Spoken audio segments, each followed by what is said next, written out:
అక్షయ్ కుమార్ కొత్త సినిమా ఖేల్ ఖేల్ మే రిలీజ్ అయిన మొదటి రోజు గురువారం 15 ఆగస్టున 5 కోట్లు నెట్ కలెక్ట్ చేస్తే ఇక నిన్న శుక్రవారం రెండో రోజు మరో 2 కోట్లు నెట్ వచ్చింది ఈ సినిమాకు. అలా టోటల్గా 2 రోజుల్లో కేవలం 7 కోట్లు నెట్ కలెక్షన్స్ మాత్రమే వచ్చాయి ఈ సినిమాకు.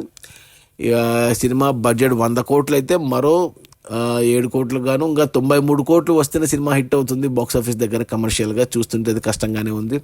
ఇక ఈరోజు శనివారం రేపు ఆదివారం ఈ 2 రోజుల్లో ఎంత కలెక్ట్ చేస్తుందో చూడాలి. అయినా కానీ కష్టమే, ఎందుకంటే కాంపిటీషన్లో వేద అని జాన్ అబ్రహం సినిమా ఉంది, దానికి కూడా కలెక్షన్స్ లేవు. బట్ స్త్రీ 2 మన అనే సినిమాకు మాత్రం ఎక్సలెంట్ కలెక్షన్స్ ఉన్నాయి. కలెక్షన్స్ ఆల్రెడీ 100 కోట్లు దాటిపోయింది ఆ సినిమాకు. ఆ సినిమా దెబ్బకు బాలీవుడ్లో అక్షయ్ కుమార్ సినిమా అండ్ జాన్ అబ్రహం సినిమా, ఇద్దరు స్టార్ హీరోల సినిమాలు పక్కకి తప్పుకున్నట్టే. అది మన అక్షయ్ కుమార్ కొత్త సినిమా ఖేల్ ఖేల్ మే రిలీజ్ అయిన మొదటి 2 రోజుల్లో 7 కోట్లు నెట్.